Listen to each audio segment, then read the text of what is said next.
In today's video, I've got a great stack of back issues to show you. These books all came from the Pulp Comics Summer Comic Sale, where they were selling all of their $1.50 books at 50% off. Check it out.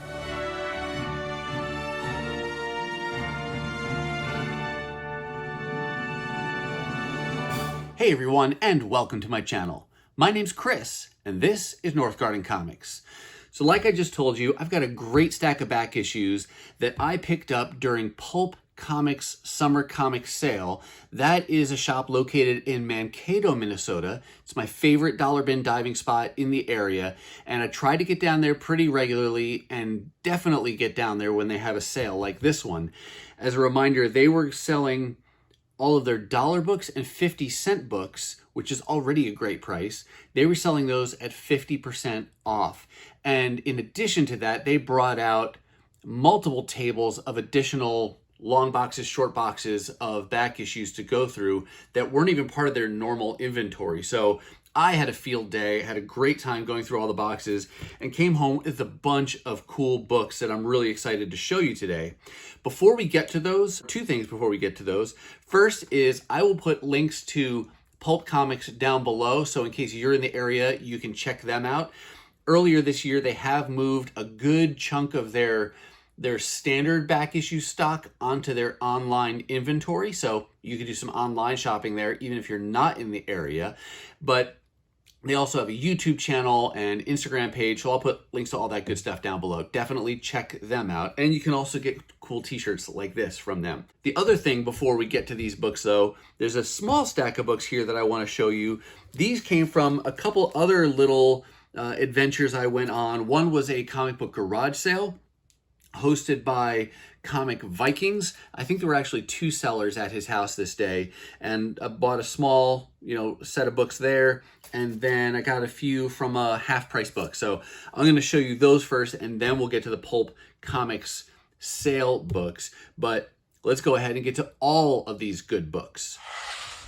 Okay, bear with me, but before we even get to the garage sale and half-price books, I've got one other thing that's really cool and special that I want to share with you. That is this copy of Ghost Rider number 16. This is the most recent issue of the current ongoing series, and it just came out this last Wednesday, July 26th, and I just got back from the comic book store to pick up this issue.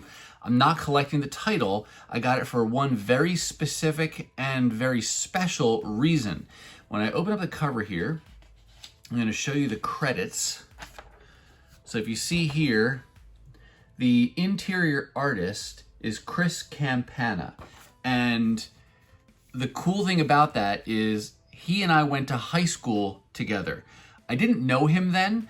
If I had, we probably would have had a lot of comic book conversations, but he graduated a couple years after me, and he's been drawing since then, as far back as I know. But this is his first interior pencil gig at Marvel. So how cool is that to see somebody draw for decades and now finally get a chance to draw kind of on the big stage, if you will, for Marvel. And in addition to this being his first interior pencils at Marvel, upcoming he's going to be doing a 3-part story in the current Red Goblin title. I think it's issues 8, 9, and 10.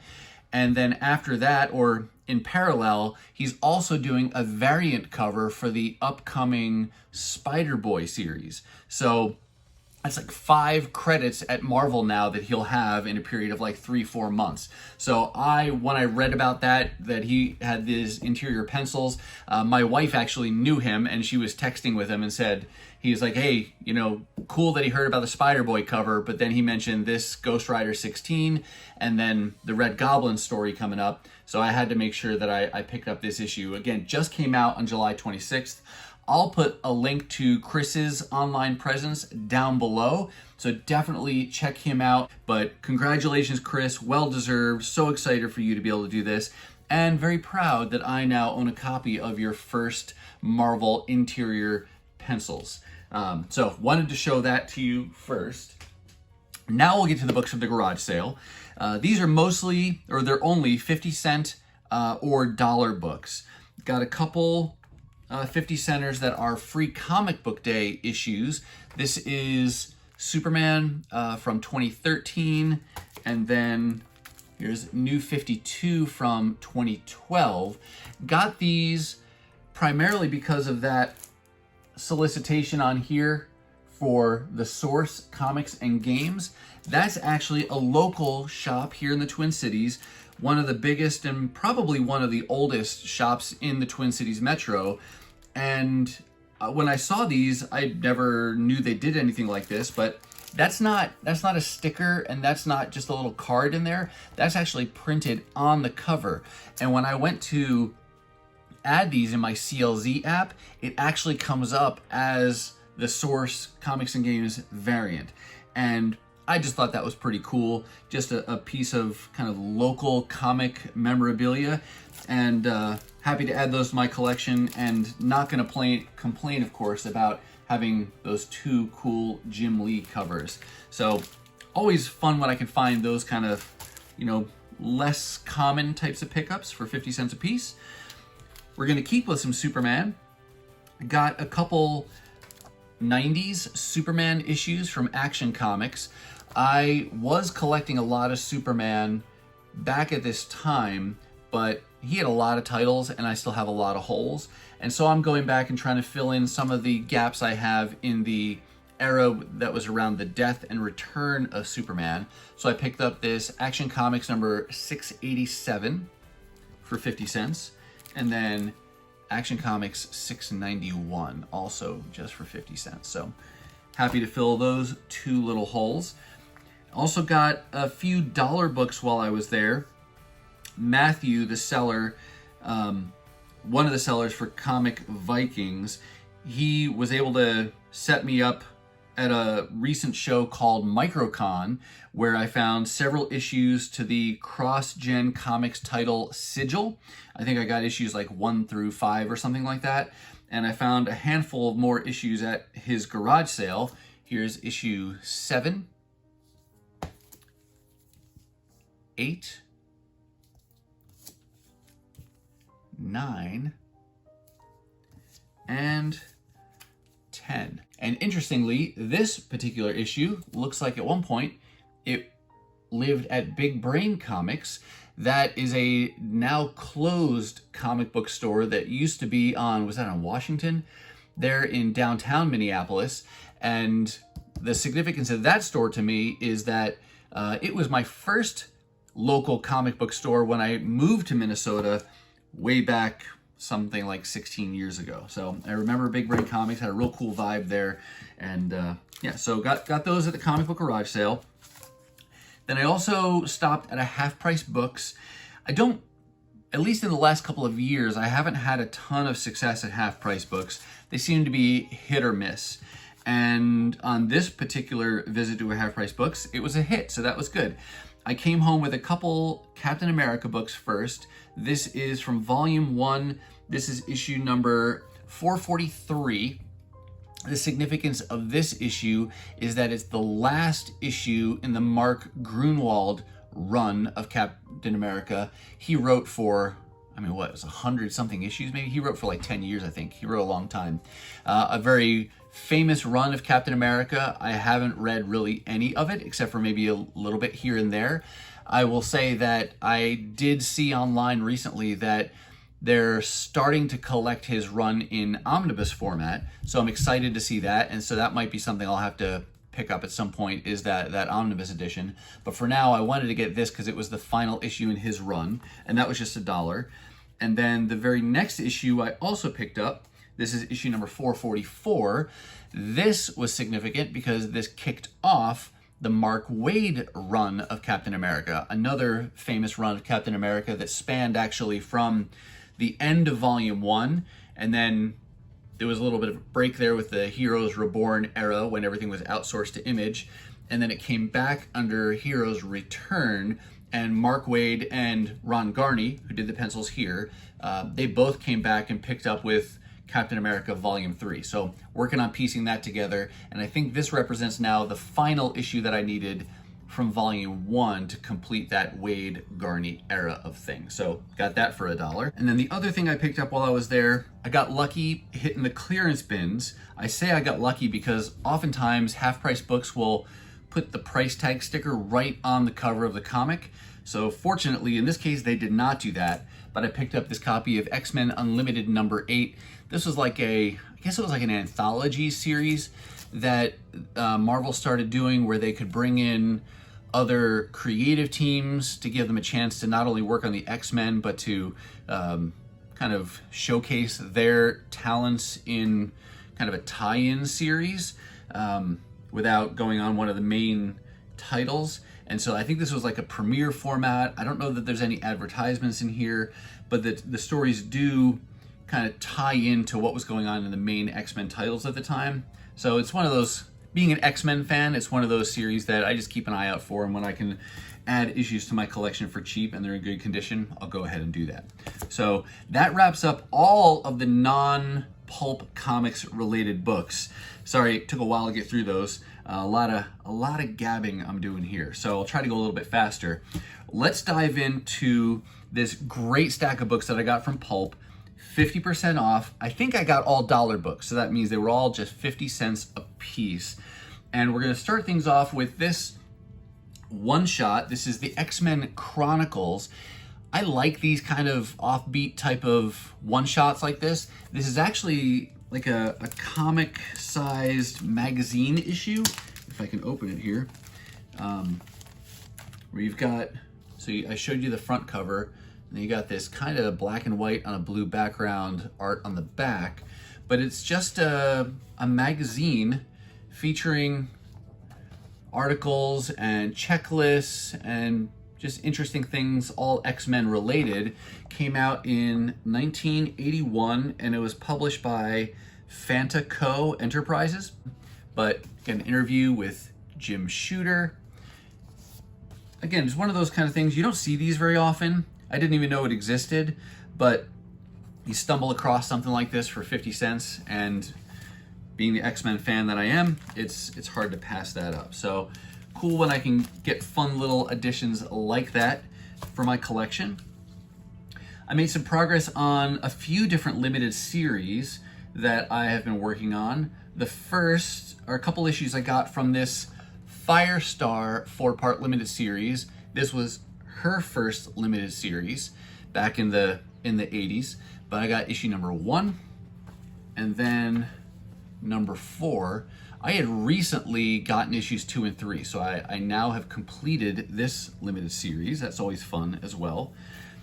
Another limited series I was able to complete, also X-Men related. This is X-Men and the Micronauts number 4. I had found issues 1 through 3. Maybe that was at like a Minnesota Comic Exchange show. Somewhere recently I found it, and now I've got issue 4, so happy to complete that one. And then one other 80s X-Men related limited series is it on the book? No, it looks like there's some ink, like a number 4, but it's written on the bag, not on the actual book. Nightcrawler number 4. This actually represents an upgrade copy. I had gotten a copy earlier this year, and it wound up having a sticker on the cover that I couldn't see because of the actual store sticker was kind of hiding it. So I wanted to get a replacement copy for that. So happy that I could find that for just 50 cents. And then I got a couple issues that go not as far back as those, but they're from the Avengers versus X-Men event series. I have the main series and I have some of the tie-ins, but this one particular limited series has been intriguing to me. I've liked some of the cover artists, I've liked some of the interior artists, and so I decided it's a 6-part limited series. I'll just try to, work on getting all of it. This is the Avengers versus the X-Men, and I think each issue kind of pits together 2 versus stories. So in this case, you've got Spidey versus Juggernaut, and then you've got Cap going against Gambit in some capacity. That's number 2 of 6, and then I also got 3 of 6. So I think I have 3 or 4 of the 6 issues from this limited series now. I'll continue to chip away at those and then read all of them.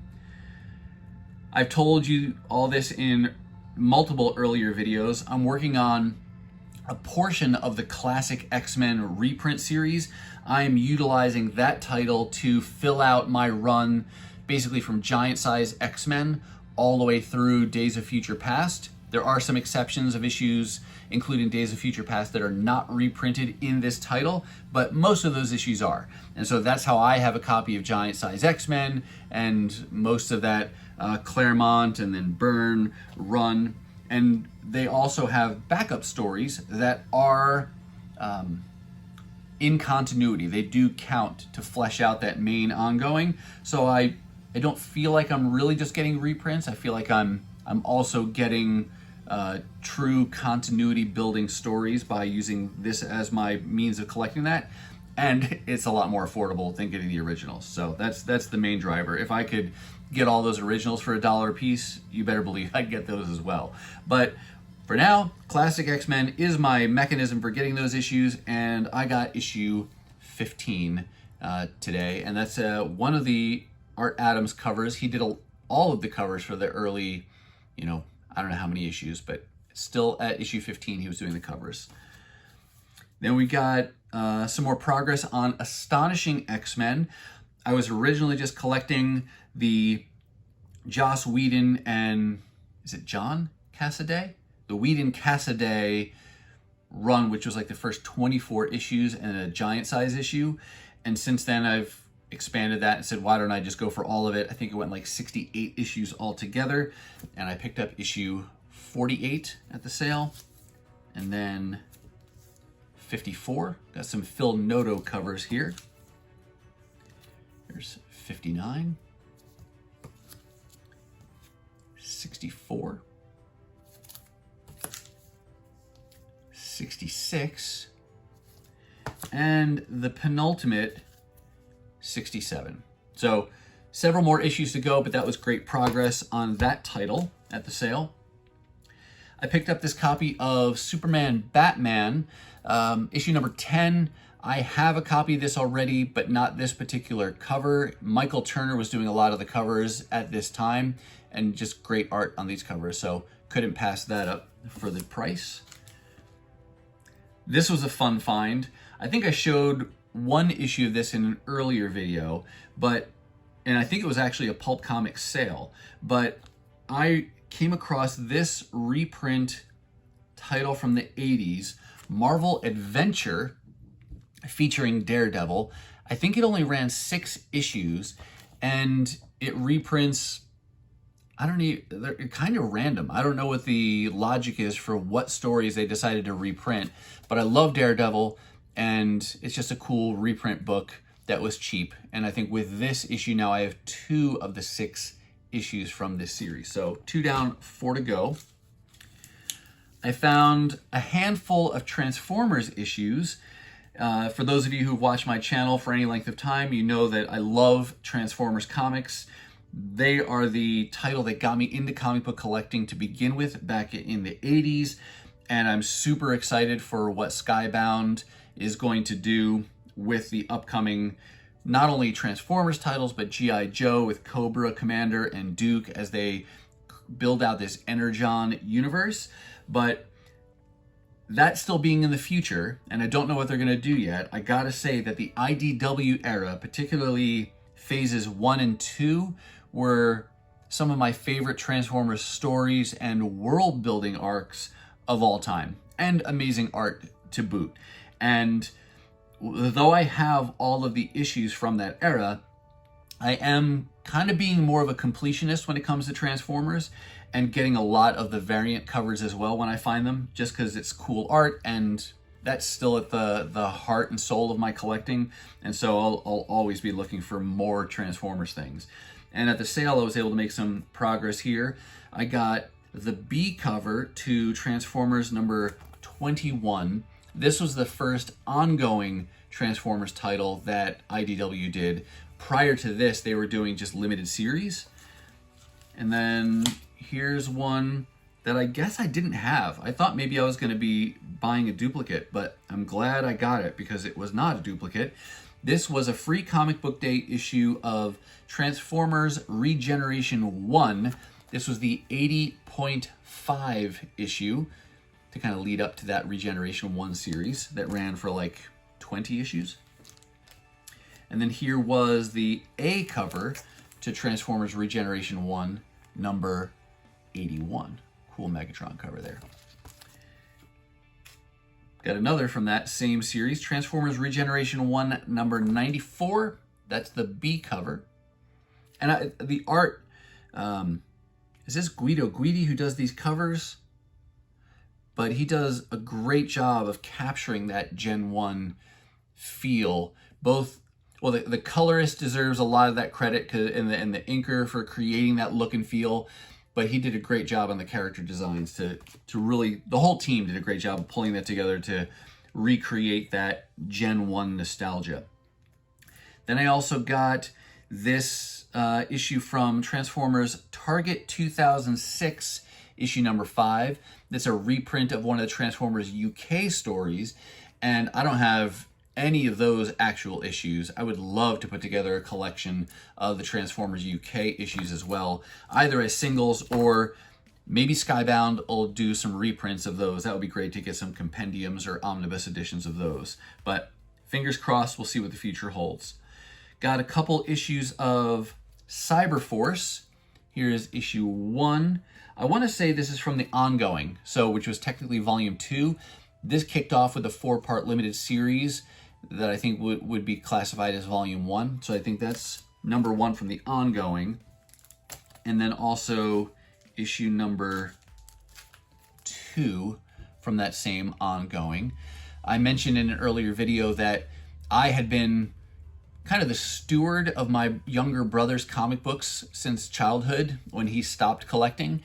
And this summer, he and his family were out visiting, and I convinced him that maybe his kids are of the age now where they might want to read his comic books, or maybe his own nostalgia was kicking in and he'd want to be able to see those again. But in the end, he took all his comics home with him. And so there's a couple of those issues that when I gave them back to him, it created holes in my own collection. And so I had to go and refill those because Cyberforce is a title that I am trying to build out for myself. Here's just a random issue of The Avengers. This goes back to volume 1. This is number 264. And I just liked the cover. Just thought that was a cool cover. So I grabbed that issue. I'm not working on any particular run or collection of Avengers volume 1. We're jumping around here. Here is a recently concluded volume that I'm trying to complete. Captain America, Sentinel of Liberty. So this is the Captain America title that focused on Steve Rogers. There was a second parallel title. Was it Captain America, Symbol of Truth? That was focused on Sam Wilson, Captain America. And now both of those have concluded, and J. Michael Straczynski is going to be kicking off the writing duties on a new volume of Captain America, and I'm really looking forward to that because I liked what he did with Thor, I liked what he did with Amazing Spider-Man, so hopefully he'll do some really cool things with Captain America. And I know he's going to explore the pre-Super Soldier Serum era of Captain America, like what makes Steve tick, what makes him the man who he is today. So a lot of good potential there. So looking forward to that, but still trying to work on some of these recently concluded runs. Got a couple issues to build out my Cable run. This is Cable Volume 1. Here's issue 13. I think that was the lowest number issue I needed at that point. And then issue 14 as well. I wasn't going to collect this whole volume. I still don't know that I'm going to collect the whole thing, but as time goes on, it just becomes easy to continue adding. And Big Elbow, I'll put a link to his channel down below. He's done a cool bit. I forget the artist's name now, but there's a run that this artist did on Cable that he got me turned on to. And so that really covers a good chunk of, you know, some of the later issues. So I have a feeling that I'll eventually go for this entire volume. But for now, I'm just chipping away, starting with the lower numbers and working my way up. Here is number 27. I forget who the artist's name is on the cover there, but I like his art style. And then here is 37. And, oh, I got several of these. Here's 39. Is it Churchill? Is that the guy's name?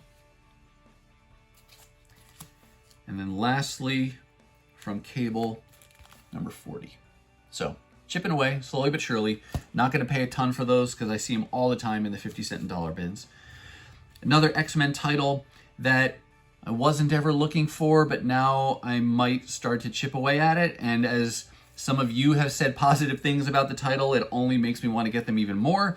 That is Mutant X. It follows Havoc into an alternate reality. I think it picks up at the end of X Factor Volume 1, where he supposedly dies, but really he just goes to this alternate reality and wounds up inhabiting the body of an alternate version of himself, and I think he's the leader of the X-Men. But this didn't run terribly long, but all the issues are pretty affordable, so I'm going to continue to hunt for these. But I picked up issue 2, 3, and 4 during the sale. That's all I have is 2, 3, 4, and I have issue 1, so I just have the first 4 issues so far. Then, when books are just 50 cents or less, it's easy to pick up things that you wouldn't normally pick up because the price is so good. And this next book is an example.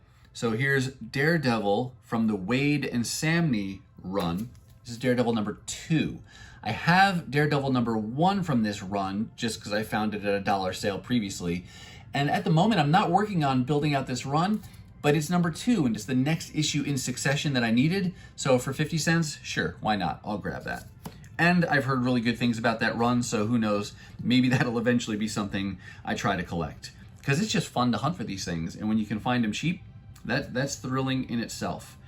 I picked up one of the official handbooks, number 1. This is from the deluxe edition. I just loved these handbooks as a kid and love them still, so I will continue to build out my collection of these issues and volumes as time goes on. Here is another recent issue from the recently concluded New Mutants. There's number 24. And then I got just one issue. This was a title I thought I might find more of at a sale like this, but I only came away with one issue. That is X-Men Legacy number 250. Another title, right? It's not like a broken record. I wasn't originally trying to collect it, but the X-Men series that kicked off in 1991 under Jim Lee ran for 207 issues, and then beginning with 208, it renamed to X-Men Legacy, and then that went up to 275, at which point that ended, and then I think it got a new volume with just an adjectiveless X-Men. That part of my memory is a little bit fuzzy, but this does continue after that X-Men issue 207, and so I figured, why not? Let's just keep it going and try to collect those. So I just pick those up when I can. Here's a limited series that if they didn't have all the issues, I probably wouldn't have gotten any of them, but they had all 4, so I figured, what the heck, now I'll read the whole thing, because I've seen random issues, at different times at different sales, but since they were all here, I got them. That is Deathlock, 4-part limited series. This is a square-bound limited series here. That's issue 1. The cool covers on these as well. There's issue 2, 3, and 4.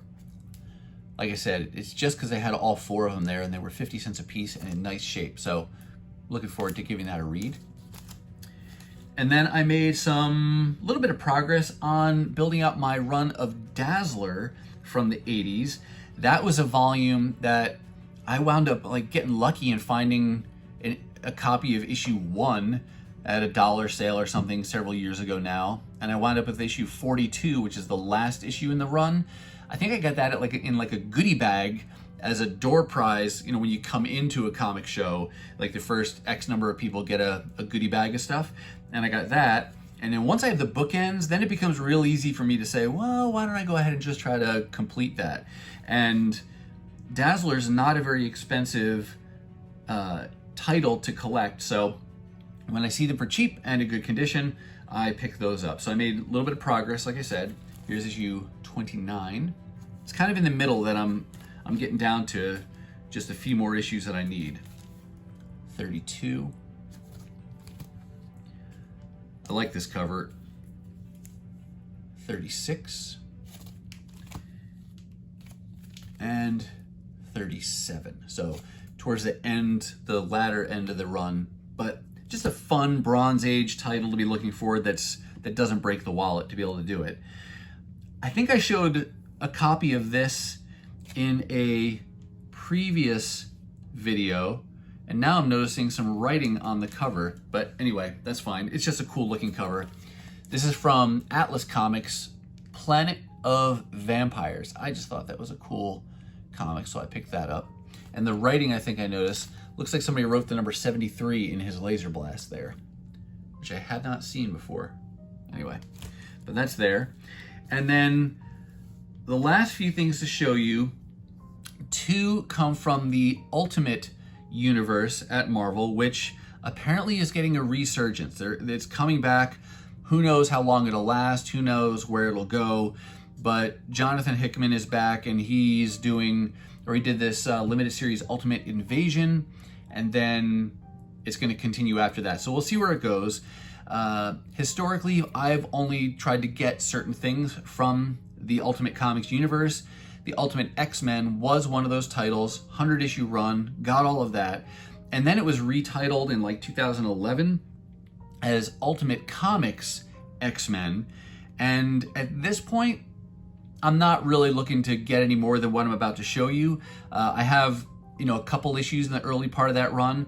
I want to read them and see what I think, and then we'll take it from there. But I had issue 1 already and got issue 2 at the sale. And it's Paco Medina doing the interior pencils. So looking, that grabbed my attention as well. And then I think I have issues 3 and 4, because then I picked up issue 5. So no plans on this going really any further, but I'll give this first arc or so a read and see what I think of it, and then we'll take it from there. And then the last thing to show you, kind of similar to the very first thing I showed you, if you remember that magazine style comic, the X-Men Chronicles or whatever it was called. This one, similar, never heard of it before, but I was totally gonna get it as soon as I saw it. History of the X-Men sticker album with Sticker Series 2 by Comic Images. I had never heard of these at all, but take it out here. That's the back cover. That's very cool too. And then inside, it's kind of like a little bit thicker cover, cardstock. And then it's got, I guess the table of contents goes through the history of the X-Men. And then each page, I'll show you there, like you can put stickers on there to fill in the history. And this person had some of the stickers and placed them into the book at the appropriate point. So, like I said, didn't know this existed. Well, there's 3 stickers on that page. And I don't expect I'll ever find the remaining stickers for this book, and that's fine. I'm not looking for them. But just a fun, unusual find as well, featuring some of my favorite Marvel characters, the X-Men. And it looks like it continued because it says coming next, Sticker Series 3, Marvel's Magic Moments. So I don't know if you know anything about these sticker albums, let us know down below. I haven't done any research or digging yet into those to find out how many were there, how many different characters and teams were covered in those. But just because that was X-Men, and again, more of an offbeat kind of a one-shot, or small series like that, that was just a cool pickup and easy to do for just 50 cents a piece. All right, that's gonna do it for me, and that's gonna wrap up this really big haul from Pulp Comics Summer Comic Sale. Bunch of great 50-cent books, in addition to those other cool things I showed you from the Comic Garage Sale, the half-price books, and Chris Campana's first interior art at Marvel. Again, links to everything down below. Check all those good people out. But how about you? How are things going for you on your own comic book adventures? Any good finds, any unusual one-shots or runs you've completed or limited series? Tell us all the cool things that you're picking up down below. Now, if you're not quite ready for the YouTube fun to stop, I have hand-selected a couple videos here for you to check out. As always, thank you so much for watching, and I'll see you next time.